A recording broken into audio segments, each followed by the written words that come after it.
sant yàlla.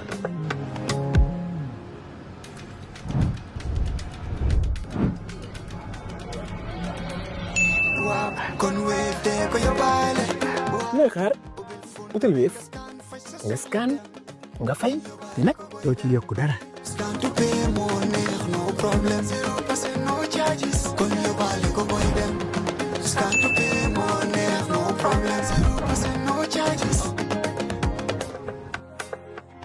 Jar Oil, the company, have filling stations across the country, and our rates are relatively cheaper than anyone else across the country. Jar Oil is the biggest producer and distributor of cement in the country with the most competitive prices in the market.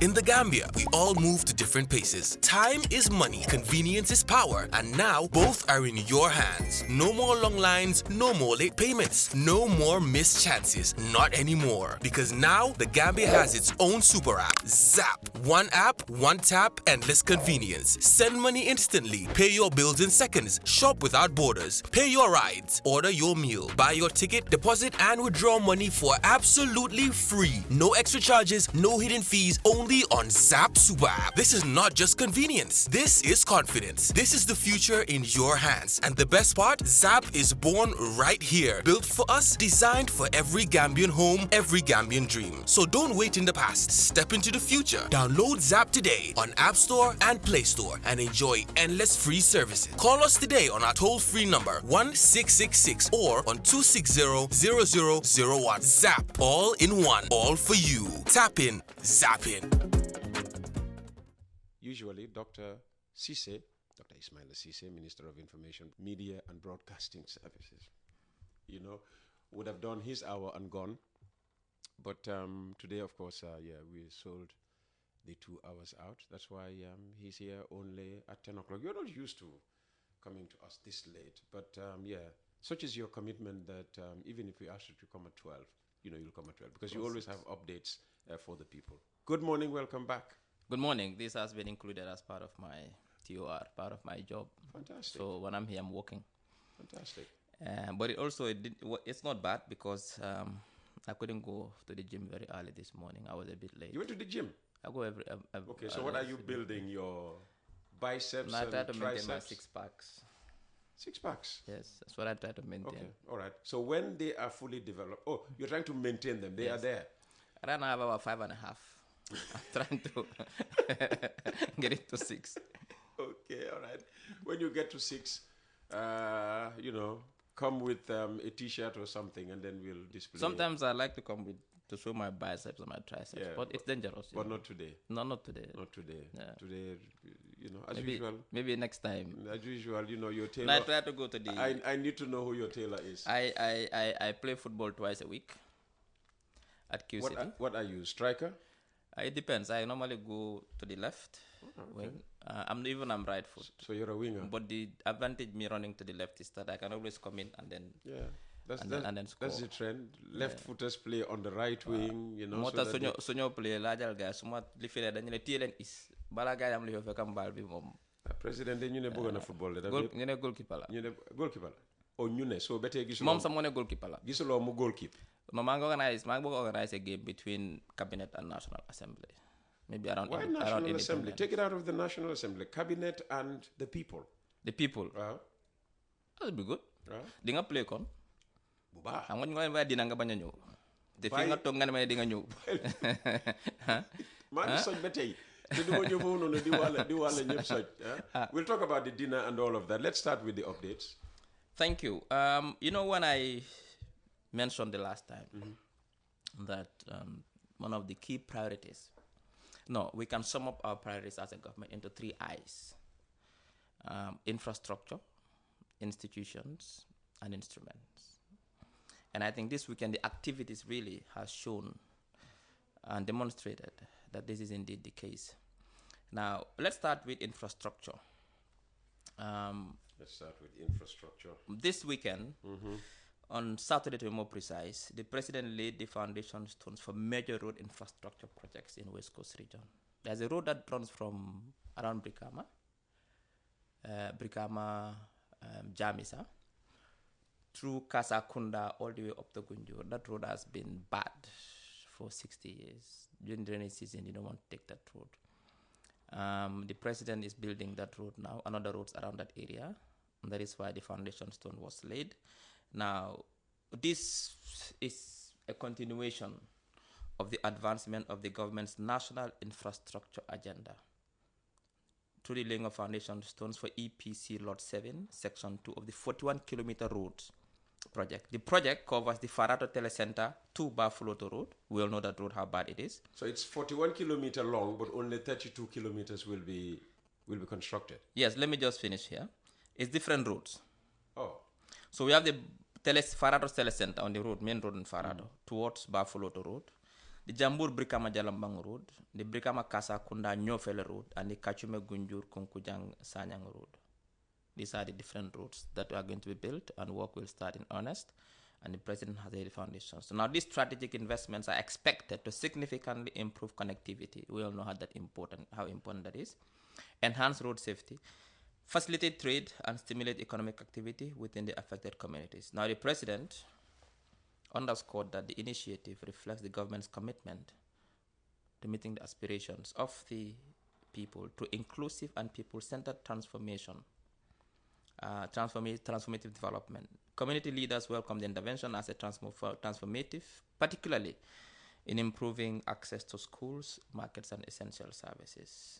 So this is a key milestone as part of the government's transformation drive in promoting infrastructure. Clarify this 41. You say 41. In one of the newspapers on Monday, we were reading 42. One was saying... what I got is 41. I'm not sure. I need to find that out. What I got is 41-kilometer roads project. It might be a kind of an error in numbers. But either way, I got 41 here. Okay. Yeah. Okay. I'll find out exactly what it is. But I know that but that's what I got is 41. Okay. Okay. 32? Where does that come from? Still, I'm not sure. Okay. What I know that all the roads combined for these roads, these EPC Lot 7, Section 2, because there are different sections. Okay. It might be a different section. Is Ceesay is in town. Ceesay is in town. He's probably listening. Maybe he should be checking your mobile phone. Yes, I'll check my mobile. I'll also try to call him at some point to send me. Let me send him a text. In fact, we need you to clarify. What is what? We're getting 32. Yes. We're getting 41. I'm hearing. On Monday, I was getting 42 and 32. So we need clarification on that. In the meantime, let's...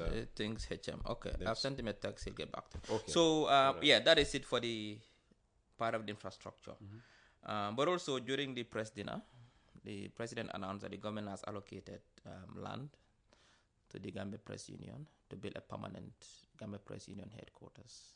I think this is... historic decision. Will he pay for the headquarters, the building? Well, we don't know. Yeah, I know the details. Obviously, if there's a need for government to support, we can, we'll support. There is need for government to support. Yes, so we'll discuss that at some point. But this historic decision marks the first time since independence that the government has provided land for the union, underscoring strong support for media development and press freedom. The initiative reflects government's recognition of the vital role of a professional, independent, and responsible. You're emphasizing professional. I need you to expand on that. It's important. I mean, not only in the media information ecosystem, but every profession needs professionalism, whether it's in the medical field, whether it's in the education sector, whether it is in the media, in tech. Professionalism is the driving force of any sector. Obviously, you have to be professional. Because if you want to deliver quality services and you want to deliver services to the people, you need to be professionalism is key. So not only media, but also in every sector. And how was the interaction like? Oh, it was excellent. The president had to move from table to table, sit and interact with journalists and media practitioners. And it's unprecedented. Everyone was happy. The mood was very good, and the president was also happy to host the second presidential press dinner. And we are told this is now, an important addition to his official calendar. Yes, annual official calendar. Yes. So every year we will organize this at the State House, where the president will have dinner with the media, is to say, hey, even though we can disagree, 364 days in the year, this 365th day, we can sit as Gambians, as a country, as one nation, to work together. So yeah, that was it. And then the president yesterday also visited and inspected Albert Market after the inferno that took place 2 nights ago, and pledges government support. Following the devastating fire outbreak at the Albert Market in Banjul, His Excellency the President, Adama Barrow, personally visited the site to assess the extent of damage to stalls and goods. The President expressed solidarity with affected traders and assured them of government's support in reconstruction efforts, while emphasizing the importance of adherence to safety standards to prevent future. That is why I have an issue with the councils. It is the responsibility of councils to ensure health and safety in markets. But the recent incidents of fire really indicates that they've been falling short. Markets are supposed to be maintained. When you say recent incidents of fire, where else? There was one in Serekunda recently, there was one in Brikama not long ago, and now Banjul. And this should not happen, because if someone works hard to build a business and one night everything is gone, it's painful. Councils should really work hard towards ensuring the health and safety protocols in markets. Has it been determined how much damage was caused? No, we don't have the figures yet. Okay. We don't have the figures yet. And because of the informal nature of our markets and our businesses, sometimes it's difficult to really get these figures, this data, because most people operate in the informal sector, and therefore records are not kept. It's difficult. I'm sure you'll have, merchants will come and say, well, I lost so much money, because maybe they're still, keeping money in their shops and all of that. Yeah. It's important, but I also think that now, anyway, we need to do, councils need to work harder in promoting health and safety standards in markets, because sometimes we ignore things that can lead to fire outbreak. Like in this case. So we'll continue, yes. The next one is that yesterday, this is a very important event yesterday, and the president himself launched the Gambia's first ever national land policy. It was launched yesterday, this 2026 to 2035, marking a major milestone in land sector governance reform. The policy seeks to recognize legitimate land ownership, promote responsible land use, address land disputes, ensure gender equity, and empower youth through capacity building. Now, the president highlighted that the policy is a central pillar of government's reform agenda under the recovery-focused national development plan, and will enhance transparency, accountability, and sustainable economic growth nationwide. Now, in addition to this, and that brings me to my second I, instruments. You can't run a country without really equitable legal instruments, because they regulate society, they regulate the economy, they regulate society, they regulate politics, because society has to be regulated in every aspect of it. And again, the vice president tabled key national bills at the National Assembly also. The National Early Warning and Response Mechanism Bill and the National Population Bill 2025. They were put forward for third reading.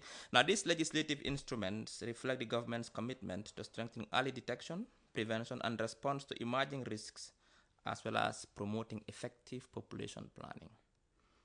Advancing these bills underscore government's focus on resilience building, inclusive policy formulation, and long-term socioeconomic stability. So it's important, and these are very important bills now that we've seen internal rural-urban migration. For example, it's estimated about 60% of the population live in urban Gambia. But urban Gambia wasn't built to house 60% of the population in terms of water infrastructure, electricity, housing, jobs, sanitation.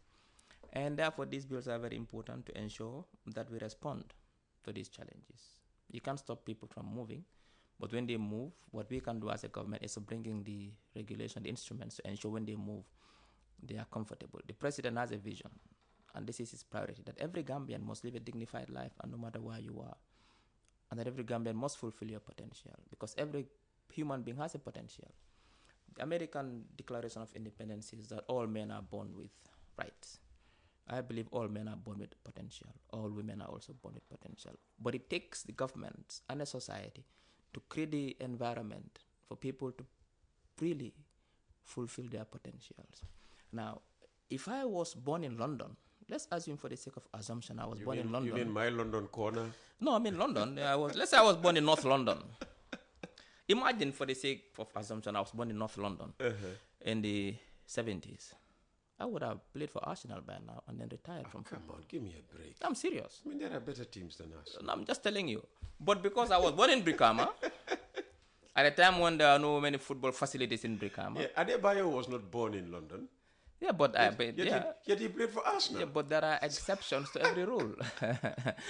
It's only Adebayo who was able to, people like Eto'o, Adebayo, yes, exceptions, they're very few. But what I'm saying is there could have been much more. Yakuba Minte was not born in Brighton. Yeah, but like I said, luck can play a role. For Luck can play a role. But I mean, how many Yankuba Mintes are in Fonyi, in Basse, in Badibo, who could have gone on to play for Brighton, played for Charlton, played for Liverpool?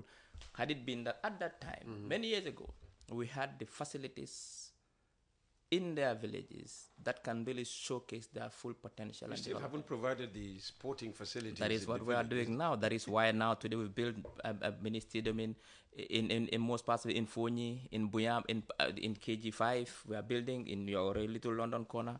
Mboyo Field. Mboyo Field. We are building. That is why we're investing in sports infrastructure. By the way, Martin is very happy that Mboyo Field. That's what I'm saying. That is why now government has. He now boasts about it. Yeah, that is now we are building.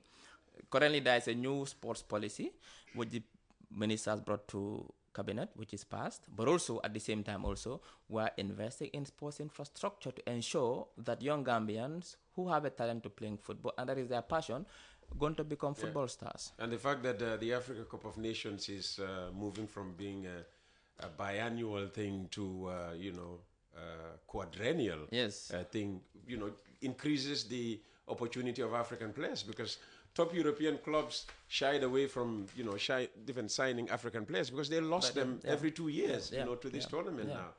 So we are having a strategy. We are going to change the sporting laws. We are going to invest in sports infrastructure across the country, so that young people who want to become football stars can become football stars. We are also investing in the creative industry, so that those who want to become artists, painters, musicians, magicians can go on to become successful in those vocations. That is what is our vision. We don't believe that young people should only go and work 9 to 5 and get paid every month. Young people have talents that they can develop to work for themselves. And that is the vision of this government. Now let us move on to Ministry of Agriculture, Livestock and Food Security. This is a clarification though on livestock health reports in North Bank region.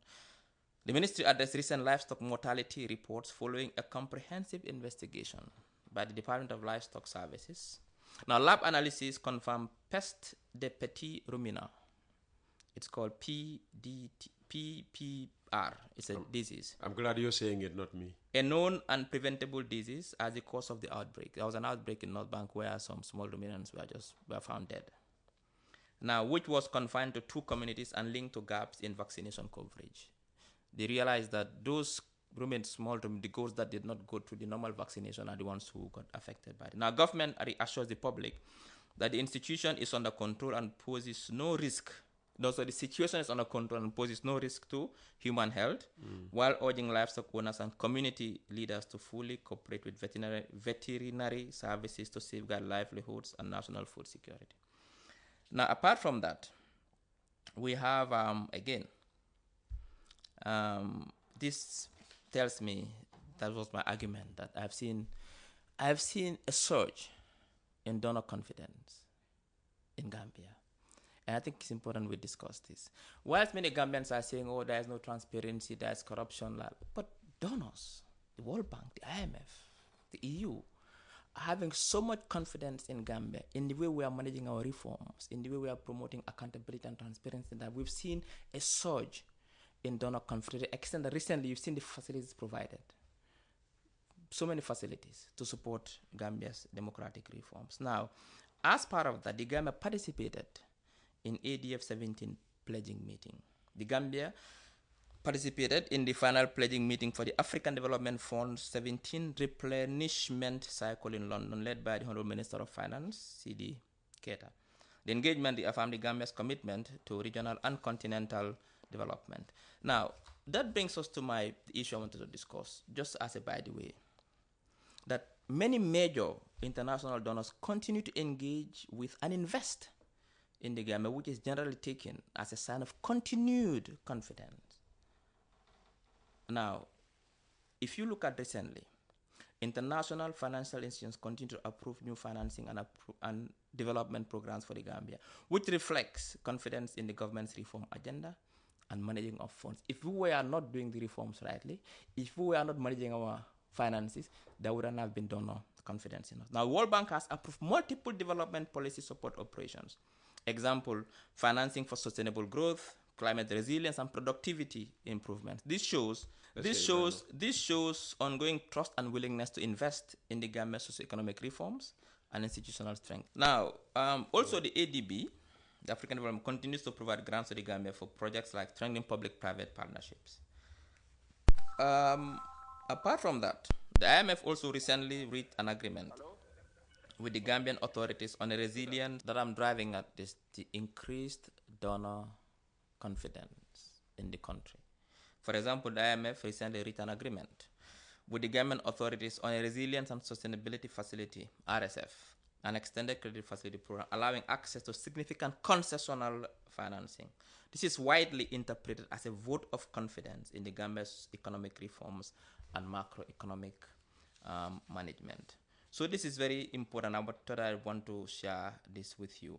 Now, what does this confidence depend on? One, commitment to reforms. Gambia is committed to reforms, transparency and accountability, and also monitoring corruption and fund use. Because of these indicators that we've been doing well on, there has been a major boost in donor confidence. Now, going back to the updates, the final update, I think, has to come from Ministry of Environment. Now, as part of Q Foundation's corporate social responsibility, they've launched a project together with the Ministry of Environment and NEA. It's called the Keep Gambia Clean or Settle Sunyureu campaign. We launched it yesterday. Now, this campaign is a grassroots-driven initiative promoting sustainable urban sanitation, led by the Q Group Foundation and powered by the foundation itself and QCell. The initiative demonstrates civic responsibility through collaboration with government, municipalities, and communities to address sanitation challenges arising from rapid urbanization. It reflects the private sector's contribution to national development through social responsibility, community engagement, and sustainable solutions. Now, finally, this is an important update because as we speak, the president is on his way, if he's not already there at the country conference. And I was supposed to be there, but because I'm attending this program, I couldn't attend it. It's the launch of the Waka Livelihood Improvement Program. It's a very important program under the Ministry of Environment. Now, what Waka is this program? West African coastal areas. Yes. Okay. The government, through the high-level engagement and transformation program, is launching the Waka Livelihood Improvement Program under the West Africa Coastal Areas Initiative. The program will invest $5 million to support at least 4,000 beneficiaries, including women, youth, and persons with disabilities, with a focus on improving livelihoods and promoting sustainable management of the Kotu stream. I think I may qualify, because I live, along that stretch. Exactly. Bamboo, I suppose, falls under, that area, doesn't it? You don't need your livelihood to be improved. It is already improved. Says who? It's for those whose life needs to be improved. Doctor, says who? Says who that I don't need my livelihood to be improved? Says me, because you are wearing a Bradley watch. That's not, no. It's not Bradley? That's not, okay. That's not a Bradley Now, in watch. partnership with the implementing agents, the program will support livelihood activities such as urban farming and horticulture, while advancing climate-smart enterprises, including waste recycling and compost production. It will also provide training, mentorship, business advisory services, market linkages, and startup and expansion grants to stimulate sustainable entrepreneurship, particularly among women and youth. This initiative falls in line with government's broader goal to promote inclusive economic growth, strengthen climate resilience, create decent jobs, and ensure sustainable environmental management as part of the national development agenda. Fantastic. So these are updates from government. All right. Well, if we released you at 11 o'clock, could you still go to? No. Yeah. Because the president would have once been the seated by president now. is there, not even Dr. Ceesay No. would get No. preferential treatment.